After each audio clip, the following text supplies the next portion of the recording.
Muito se fala do colapso do casamento tradicional, do relacionamento tradicional. Nós tivemos uma época de ouro do casamento tradicional e do homem comum como provedor, que foi a época do pós-guerra. Desde então, vivemos várias mudanças, desde 1945 até 1935 e até os dias de hoje. Entre 45 e 75, no pós-guerra, os Estados Unidos e a Europa viveram uma era de ouro econômica que permitiu o estado de bem-estar social, a união tradicional e o sustento da família por homens comuns, operários de fábrica, por exemplo. Nós tivemos um estado de bem-estar social para contrapor o comunismo da então ex-União Soviética. Eu sou Reno Ribeiro, sejam todos bem-vindos ao nosso canal. Sou mestre e doutor em administração, engenheiro mecânico, mais de 20 anos de experiência em auditoria interna e como professor, com artigos, livros publicados, participação de congressos nacionais e internacionais, várias pós-graduações e MBAs.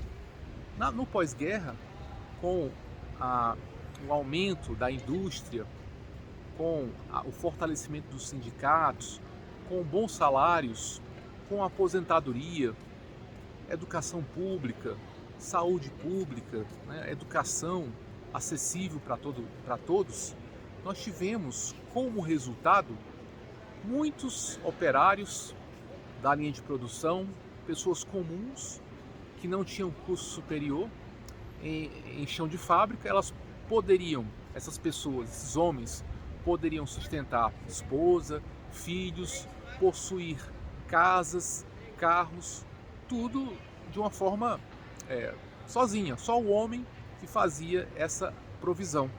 Então, no pós-guerra, nós tínhamos várias facilidades que não temos hoje. E esse modelo econômico permitiu a união e casamentos tradicionais. Ex-soldados, por exemplo, depois da guerra, eles ganhavam empréstimos a juros muito baratos para comprar casas, eram feitos subúrbios em massa, essas construções que nós vimos, os condomínios horizontais, com casas padronizadas. Essas casas poderiam ser compradas por até 2 anos de salário. O crédito era baixo, os preços eram baixos, o crédito era mais fácil, ou seja, os bancos emprestavam sem muita análise complexa, porque as pessoas tinham uma vida mais estável, tinham um único emprego por toda a vida, então isso facilitava muito a vida de todos. Em outras palavras, aos 25 anos, o homem já tinha condições e já tinha muitas vezes uma casa quitada, que era o mínimo que uma mulher esperava para ter uma vida a dois e formar uma família. E isso facilitava e muito os relacionamentos tradicionais, em que o homem trabalhava, ia para a fábrica, voltava, a mulher não precisava trabalhar, porque o homem já bancava todo mundo, o dinheiro era fácil, o crédito ilimitado, foram feitos muitos empréstimos para a reconstrução da Europa e o estímulo à natalidade. Por isso nós tínhamos a geração Baby Boomers, as pessoas que nasceram a partir dos anos 50. Então, um consumo desenfreado, empréstimos e créditos sem burocracia, facilidade para empréstimos estudantis, para aquisição da casa própria, e todas essas facilidades que tornavam a vida bem mais fácil para o homem. Então, o homem médio, ele não precisava ser rico para ter um carro, casa e um padrão de vida alto, o que se reflete não só nos Estados Unidos e na Europa, como no Brasil, em que você tinha uma questão fundiária muito mais frouxa, os terrenos eram baratos, construir uma casa era uma coisa mais simples, as casas geralmente eram mais simples, os carros também eram mais baratos, então você via muitos operários de fábrica, eles tinham essa condição.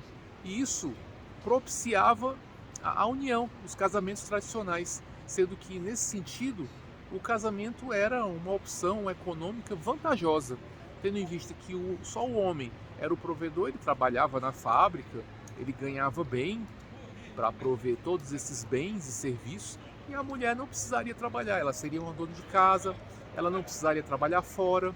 Os filhos no Brasil e no exterior eram um seguro para a velhice.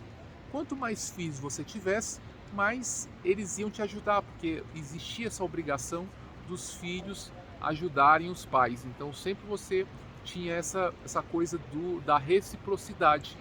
Então, por exemplo, num comércio, o filho ajudava o pai, num carrinho de picolé, o filho ia trabalhar também, não tinha essa questão do trabalho infantil, o filho era como se fosse o seu empregado.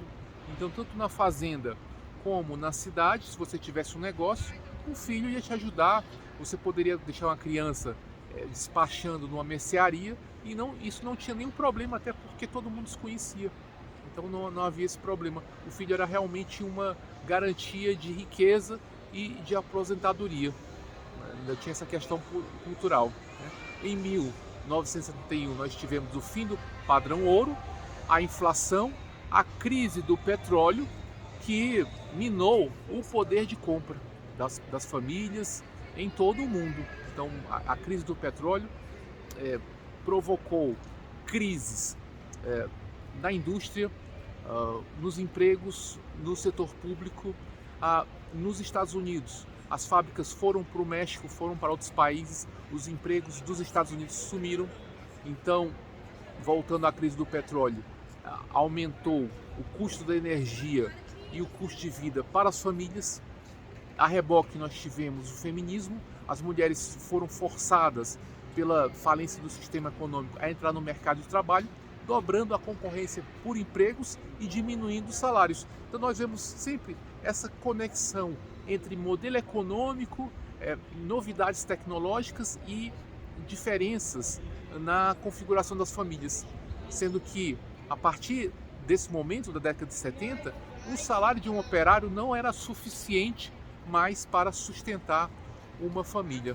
Então perceba que os casamentos tradicionais, a família tradicional, ela era propiciada por um modelo econômico favorável e certamente esse modelo nunca voltará, porque nós temos a automação, fábricas que não precisam mais de operários, empresas que demitiram os seus funcionários, a questão do aumento das dívidas estudantis. Muitas vezes nos Estados Unidos e no Brasil as pessoas saem da faculdade com dívidas, não estão prontas para casar, não conseguem mais financiar uma casa, um apartamento, um carro. Isso acontece no Brasil, nos Estados Unidos, na Europa.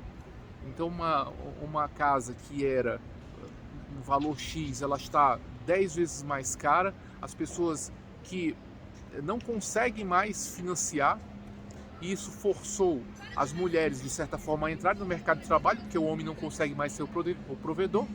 Então as mulheres tiveram que ser independentes e não aceitaram mais o marido só porque ele tinha emprego, porque simplesmente esse emprego não era o suficiente para prover uma família.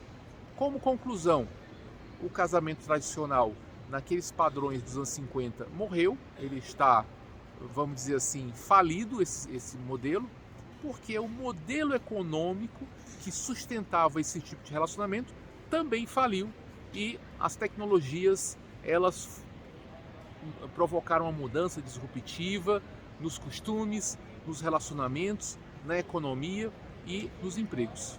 E o que sobrou para os homens? Seguir o seu próprio caminho, o movimento MGTOW, rejeitar o casamento e focar na liberdade, na individualidade.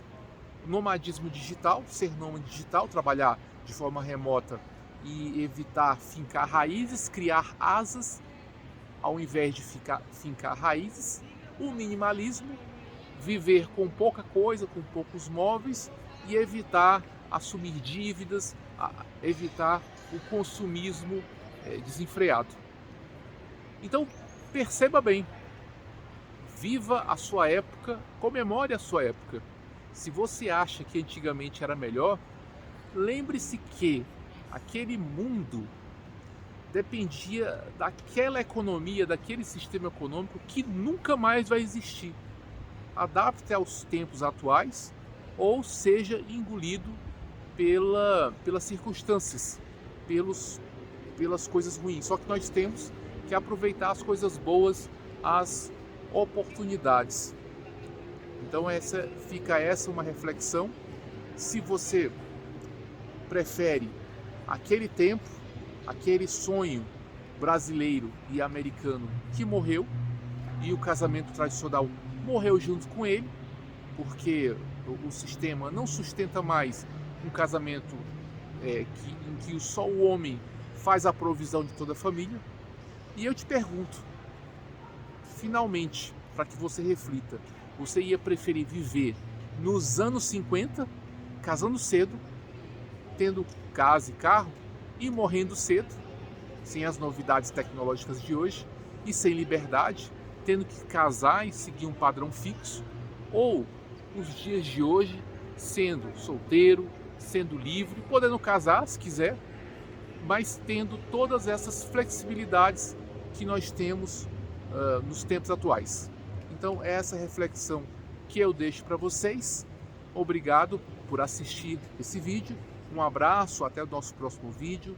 Não se esqueça de curtir, comentar, compartilhar se você acha que tem outra pessoa que merece esse conteúdo. Se você gostou, interage com o canal, porque você me dá o feedback e me faz perceber que esse conteúdo é relevante, me deixa mais motivado a fazer mais conteúdos como esse, e também o YouTube entende que esse conteúdo é relevante e vai distribuir para mais e mais pessoas. Tchau, até nosso próximo vídeo.